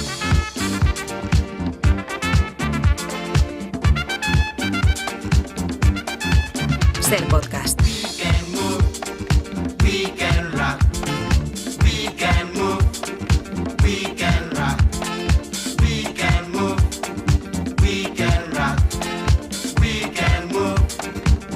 Nada de renovación, nada de dejar atrás lo malo. Nuestro auditor encara al 2026, tal y como terminó 2025, es decir, metiéndose con el trabajo de los demás sin que nadie se lo haya pedido. ¡Uy! Aitor Albizua, buenos días. ¡Feliz año a ti también! Ángels Barceló, ¿cómo estás? Muy bien, feliz año y todas esas cosas. ¿Tú cómo estás? Pues gracias a tu cariño y gracias a tu apoyo. Pues muy bien, la verdad, muy bien. Una cosa, ayer fue mi cumpleaños y no me felicitaste. ¿Tú me felicitaste en septiembre? No. ¿Qué cosas? Pues empate. Pues ya está. Pues empate. Pues una ni cosa, para ti ni para mí. no se puede empezar con este rencor, ¿eh? No, venga, vamos a empezar el bien año, claro que sí. O vamos, sea, venga, así, mira. Así no, Ángels. Bueno, porque además del resentimiento, además de esa inquina que arrastras, se te nota, habéis empezado en el equipo el año, oye, prohibiendo cosas. Resulta que las navidades pueden empezar casi en octubre, pero a 9 de enero parece que ya no podemos decir feliz año. Hay una cosa que hemos decidido los que llevamos aquí todas las navidades, ¿no? Y es que vamos a marcar unos límites desde ya. Para todos los que llegáis, para todos los que se irán, ya, límites a todo el mundo. Y hay palabras que a partir de hoy vamos a prohibir. Como feliz año. Feliz año ya está bien. No, feliz hemos dicho año. con Brian antes hasta el viernes. Yo creo que esta semana tiene que ser el hasta el tope. viernes. Estamos a día 7, yo creo Estamos que ya. a día 7. Ya. O sea, vamos a ver, oyentes, Ángels, estaremos de acuerdo que entre mandarle a la mierda a alguien que no has visto desde 2025 o desearle feliz año, igual nos quedamos con feliz año, ¿no? Yo también me quedo con feliz año, pero Claro. hoy es el límite. Vale, se nota, ¿eh? Además que eres para esto una persona flexible. Yo creo que yo lo dejaría, en esto no sería muy radical, yo lo dejaría hasta el viernes. Bueno, También te digo que el lunes va a venir Pepe Rubio y va a decir ¡Feliz año! Sí. Y vamos a decir No, Pepe. porque ya estuvo aquí, Claro. felicitó el año Pepe Rubio. No, pero a los que no Pepe nos ha, Rubio a los que no trabajó nos hasta ha el visto. 2. Ya no se puede decir. Pepe Rubio, no hace falta, ¿vale? Ya no se puede decir. Hay cosas que 11 meses y medio tienen que ir a una caja y guardarse. Pues nada, que no, que si alguien os felicita el año, a la hoguera directamente de la dictadura progre del hoy por hoy y punch. Ya a está. ver, que con ser amable vale. Vale, pero no, Vale. no. Feliz año no y ojo, nada tampoco. Roscón de Reyes, no. Roscón también se ha acabado. Fuera. Esa No, pero palabra mira, ya yo está roscón voy a fuera. decir una cosa que y creo que lo he dicho otras veces, que me sorprende de Madrid, que se sigue vendiendo roscón. El Día de Reyes fue ayer, se acabó. Pro. Se acabó. Pro. Los que sobran, claro, del día Fuera, de antes. Fuera roscón. En esto también eres nazi. Aquí en no, esto, aquí ¿eh? no soy flexible. No, no, claro. O sea, aunque te guste y yo qué sé, solo puedas comerlo estos días. No, no, Pero no. es que la tradición es un solo día. Se llama roscón de Reyes porque hay un día de Reyes. No, no, que no se me ocurre que no comprar No, roscón. No, que te gusta, te aguantas. Oye, y canciones populares navideñas, ni se os ocurra tampoco. Villancico, fuera. No, Fuera. fuerísimo. fuera, todo eso fuera. Entonces, a partir de ahora, tenemos que ir incorporando también las palabras nuevas. Solo quiero indicar que hasta San Antón, Pascuas son. Ya está. Pero eso ya está. Pero ¿a dónde nos lleva? ¿Y cuándo es San Antón? 18 de enero. Me molesta la Navidad cuando es Navidad, pero vamos a aguantar hasta el 17 de enero. 17 de enero. Prohibir por prohibir. Mira, no sé qué os han hecho ni en la infancia ni en la Navidad, pero esta negatividad, chica, no la entiendo. Pero si tú eres la negatividad personificada, si eres Mr. No. Pero porque me estáis contagiando. Es por vuestra culpa. Siempre. Total, que mientras tú estabas de vacaciones, tu equipo se ha dedicado a cubrir, por llamarlo de alguna manera, los eventos secundarios de la Navidad. Por ejemplo, ¿para qué cubrir las campanadas si podemos cubrir el ensayo de las 12 del mediodía desde la Puerta del Sol? Pues eso, mira. ¿Quiénes están en la Puerta del Sol? A ver, manifestaos. Hola, ¿qué tal? ¡Qué ilusión! Ahí están, con esa alegría y esa ilusión de haber experimentado es que ya esto se pega, las últimas pruebas. A ver, ¿cómo ha sido eso en Sol hace 11 minutos? Tere, Iñaki. Bueno, ha sido muy emocionante. Yo estaba, de repente, esto está lleno. Yo no sé cómo será esta noche, pero esto estaba lleno. Y en cuanto ha sonado el reloj, ya que ya van a sonar las 12, todo el mundo en silencio con la uva en la casita, el gusanito. Protocolario. Yo protocolario. Bueno, pues efectivamente, oyentes, habéis acertado. Estos dos están mamaos. Menuda taja llevan. Están borrachos, vamos. O sea, pero se lo estaban pasando muy bien, bueno, y también, ¿sabes? Con qué poco además se conforman, ¿eh? Venga, y da las pre-uvas. Bueno, profesionalidad. Bueno, tú también sabes un poco de pre-uvas. Es verdad, sí. Oye, Iñaki estudió, atención, toda una carrera de periodismo para explicar así la sensación desde la Puerta del Sol a las 12 del mediodía. Escuchad. Que ha sido como una mezcla entre que la gente lo celebraba, pero que a la vez la gente sabe que es como falso. Entonces era como que había celebración, pero como de como un poco de y ya supongo que luego a la noche habrá más ánimo, pero y como, aquí, en este negocio de poner palabras a las emociones, a ver cómo las expresas. Claro, ¡viva el vino! Pues va mamado seguro. Total, una onomatopeya vale más que 1000 palabras. O sea, un buff. Hazlo tú, ¿cómo lo hacías? Pues así también está siendo nuestro 2026 hasta ahora. Bueno, queda claro, ¿eh? Primero que iban borrachos y luego ensayo de campanadas, donde tampoco faltan los tópicos. Ha habido hasta la clásica duda de los cuartos y las campanadas que se ha explicado 17 millones de veces. También la ha habido esta vez de la gente. ¿Pero son los cuartos o tal? Los cuartos, no, ya estamos, 2, 4. O sea, Chicos, ha estado muy bien. Este año. O sea, momento. o le han puesto un aparato para agrandar el paladar. ¿Esto se emitió? No, esto se emitió en directo. Los cuartos, Lo que hacéis cuando yo no estoy. Que te quiero, tía, que te quiero, ¿sabes? O sea, yo creo que se bebieron las botellas de la cesta de la cadena SER. Perdón, que no hay cesta, que no hay cesta. Perdón. Bueno, en los comentarios del equipo, es decir, Ana Usle, también se va notando que la media de edad va para arriba, chicas. Celebrar de día. Sí. Y que cada vez, por cierto, en mi entorno es más popular. Iba a decir, es la frase de di que tienes una edad sin decir la edad que tienes. Exacto. Pero luego además no tienes que coger el coche para volver a tu casa por la noche después de cenar en casa, a lo mejor de algún familiar o de algún amigo. Entonces es verdad que puedes celebrar durante el día y luego ya en casa celebrar con una tranquilidad exquisita. Pues eso, que Ana ya es madre. Ya quiere mediodía. Y luego para terminar, luego siempre hay personas, miembros de tu equipo, que pudiendo pudiendo elegir el silencio, eso es imposible. Pudiendo elegir el camino correcto de callarse, siempre prefieren poner el broche final. Es el caso de Pascual Donate. El paso de Oye, ¿habéis visto a la Pedrote? No. ¿A la Pedrote o a la Pedrote? No, Pedrote no sé qué. Nuestra Pedrote yo creo que está ya durmiendo preparándose para la noche vieja. Pedrote todavía celebra de noche. Solo te quedaba un minuto de antena de 2025 y la has liado. La he liado pero me encantaría de repente ver a la Pedrote en un balcón ahora. Imagínate la disonancia ya de ver a la Pedrote y a Pedroche juntas. Voy directo a la auditoría, Bueno, pues. Pero yo voy a cancelar mis vacaciones del año que viene. Vamos, yo también no puedo. Quiero venir. Cuando me pregunten dónde vas a pasar la Navidad con la familia, ¡no! ¡Con el equipo del Hoy por Hoy! Hoy por Hoy. Venga, 3 minutitos para terminar. Nos vamos de fin de semana en cuanto tú acabes. Pues vámonos ya. Venga, vámonos. No, mira, hace 3 días se celebró, ya sabes, el sorteo de la Lotería del Niño, un evento también de primer nivel internacional, que José Luis Sastre dijo, oye, pues también queremos cubrirlo, ¿sabes? Y bueno, esto de cubrir, insisto, un eufemismo. Claro, Ángel. yo te iba a decir que mi equipo es el mejor de la radio, pero viniendo de donde venimos, No, ya efectivamente. dudo de lo que pasó ese día. Es que te puedo asegurar que yo no lo escuché. Quien siguió el sorteo por la antena de la cadena SER no supo si le tocó o no le tocó. O sea, un caos, un desastre, un despiporre, una auténtica anarquía. El primer problema, el maquinillo. Pero espera, que tenemos otra persona. Tenemos a Pedro con el maquinillo. Hola, buenos días. Hola, Pedro. Pero contención con el maquinillo. Porque es que el maquinillo es muy goloso. Recibido el mensaje. Claro, es muy goloso. Sastre pide contención, el maquinillo es esto que hace Sí, soniditos. que siempre anima una retransmisión. Hombre, y tanto. Siempre. Pues mira, a Sastre parece que no le hace mucha gracia. Bueno, Brian, ¿en qué punto estamos? Porque el sorteo ha empezado poquito después de las 12, a las 12 y 1, 12 y 2. No, sí, No, sí. yo no pero he sido, yo no he sido. Ha sido Marcos. Estaros quietos. A ver, Brian, ¿en qué punto estamos del sorteo, compañero? Sastre pues ahí estamos ya en las se empezaba un poco extracciones como a de alterar, 100 euros. ¿sabes? Se empezaba a poner un poco nervioso con el gallinero, pero hay más, hay más. 27. Espera, que voy a apuntar. Espera, 27. Yo ya estoy perdido. 27. No, espera, Sebe. Estas son las terminaciones, De ¿no? 2 cifras. De 2 cifras. Y te dan un dinerillo por esto. Venga. Dejad el maquinillo.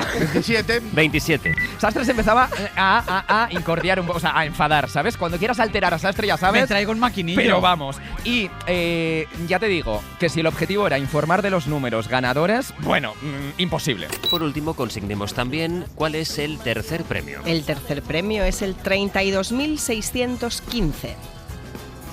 Y los que han ganado, ¿qué han ganado? yo estaba esperando. Perdona, tienes razón. Es que haber Estaba visto la cara que esperando estaba. yo en un orden. La cara de espera de Al Brian. maestro de ceremonias. Es normal perderse. Es normal perderse, ¿Dónde que decía estaba ahí, Sebe.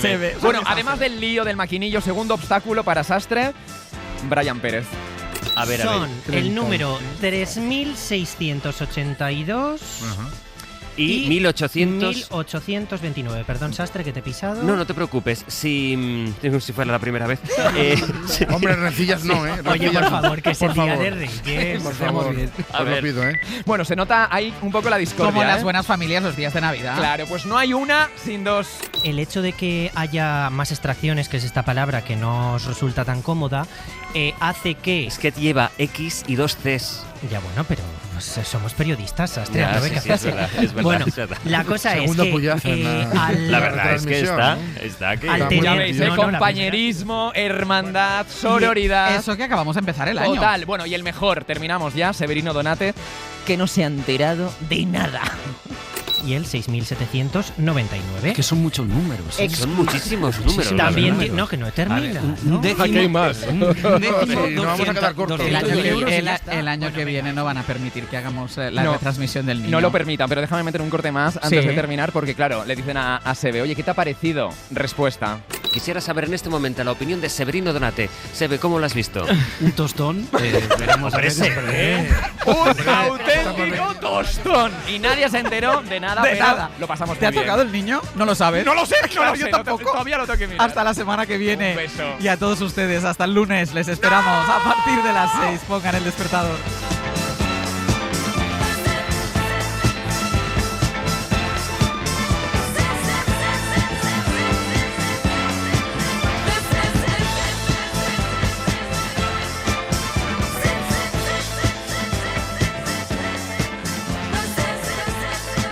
Hoy por hoy. Àngels Barceló. Para no perderte ningún episodio, síguenos en la aplicación o la web de la SER, Podium Podcast o tu plataforma de audio favorita.